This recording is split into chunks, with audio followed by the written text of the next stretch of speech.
If you look at his life situations, the way life happened to him, it's a continuous series of disasters.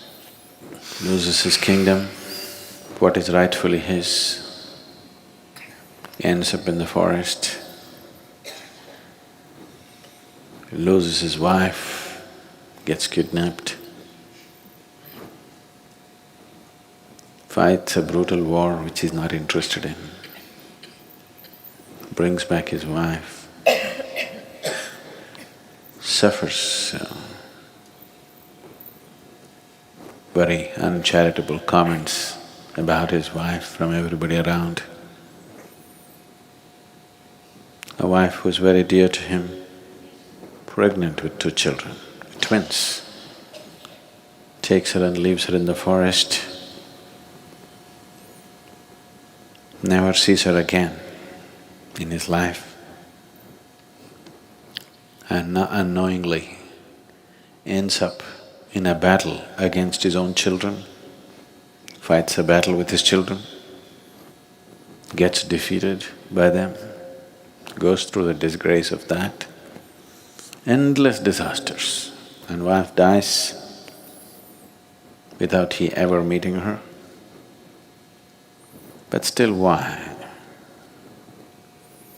The significance of Rama is not the life situations. The significance of Rama is the way he conducted himself through this disastrous series of disasters that occurred to him, with how much gracefulness he conducted himself right through his life.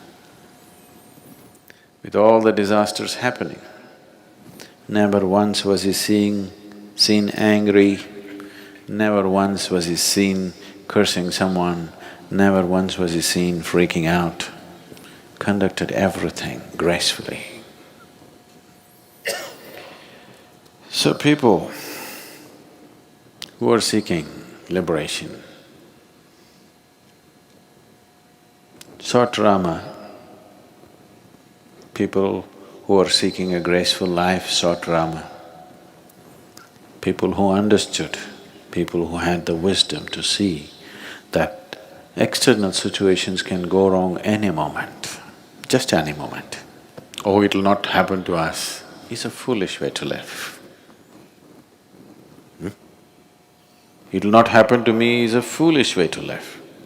Even if it happens, I will go through that gracefully is a wise way to live. So people sought Rama because they saw this phenomenal wisdom, though life became a continuous series of disasters. Never once wavered from his truthfulness, from what he set up for himself, the fundamentals of his life, never once deviated from that, just hung on to what he has to do. Conducted with utmost balance. In fact, people on the spiritual path, there is a tradition of seeking disasters. Really. Many spiritual seekers go about asking for something to go wrong with their life. You don't have to necessarily do that, because they want themselves to be fully tested before death approaches. Before death approaches, they want to be fully tested. They want to be quality checked. No matter what happens, they'll go through it gracefully. Because when the moment of shedding the body comes, that's the time you'll lose your balance. Everything is fine. When the moment of everything that you know as reality is going to slip off from your hands, that's the time when you lose your control a bit. So, people seeking disasters, like Akka Mahadevi goes about saying, "Oh Shiva, do this to me, make me hungry, make sure that I don't get any food. And in case I get it, before I put it in my mouth, make sure it falls off my hands. Before I pick it up from the ground, make sure a hungry dog eats it away. make me go through everything so that I will learn to conduct myself gracefully irrespective of what the outside situation is. That's an extreme form of devotion, and you want to be ready. When the moment of leaving comes, you don't want to falter even a bit. That is the moment you need to handle gracefully. Take some practice. Suddenly one day if it happens, then you won't be able to handle it. And when the moment of losing your body and everything that you know as life, to conduct that day gracefully. People seek Rama, they want tribulations, trials and tribulations in their life, consciously seeking. If you see this anywhere across the world, I am not asking you to take this path, but it has been the tradition everywhere in the world. Spiritual path means first thing is to consciously seek poverty. Consciously to seek poverty. To conduct yourself gracefully through poverty is not an easy thing. If you get hungry, you will become… all sense of being human will be lost, you will become like an animal. When you're hungry, when you're angry, you're an animal, isn't it? To conduct that gracefully, you should see the yogis in India, they never ask for anything, they keep going. You can see they're hungry. They have not eaten for days sometimes, but they will conduct themselves so gracefully. Any number of them,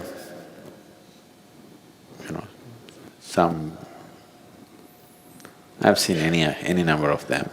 You offer them money, they won't take it. If you just offer one meal, they will take it. You offer money for one more meal, he won't take it, because he wants the challenge to be there in his life all the time. Because if I take money for 2 meals today, tomorrow I will logically convince myself, why not 10 meals? Then slowly I'll organize my whole life. Like, see, you have bought footwear for 3 lifetimes, just in case. If you have to come and walk the planet once again and once again, don't you have enough footwear for 3 lifetimes or 10?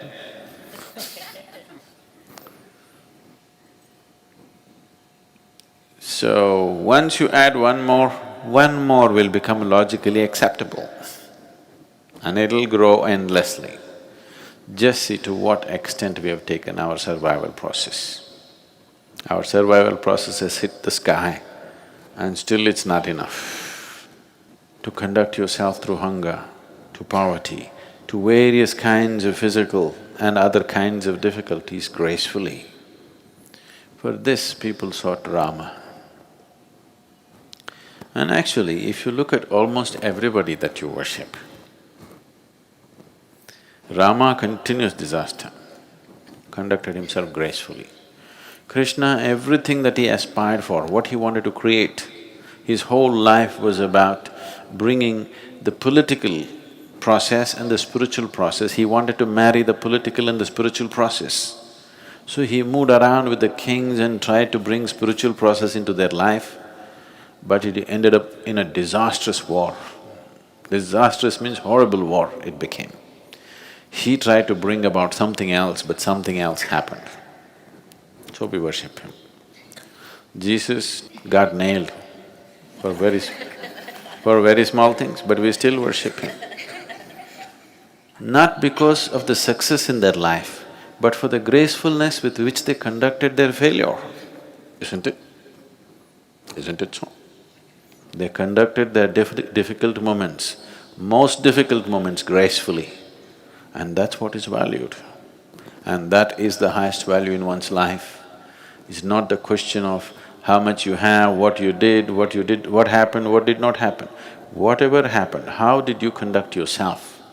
That is what determines the quality of who you are, not what happened in your life. You may make $1 billion because the market is doing well, okay? That doesn't mean anything. That's a social situation, isn't it so? So you're living in America and you're in a certain level of affluence, you go to Africa and they're in a certain level of poverty, you may think you're doing better, you're not doing better. In your society, you may be a failure. Yes or no? Yes? In your society, you may be a failure. In another society, you may look like you're a millionaire. It doesn't mean anything. It's a social situation. So all right, you can enjoy the comforts that come with it, but the important thing about the making of the human being is, whatever the situation, how gracefully can you handle it? So all these people, whether a Jesus or a Krishna or a Rama, these are fabulous representations of conducting their life gracefully through most difficult situations. So, either you can seek an easy life, remain untested, and you will see this, it's happening to lots of people. They look like perfectly fine till one big challenge came in their life, isn't it so? Are you not seeing this? When one big challenge comes, you will see who they are. When something that they expected did not go the way they think it should go, you will see they spill themselves all over the place. So the important thing is to bring this gracefulness into yourself. People are always doing thanksgiving for things that they got.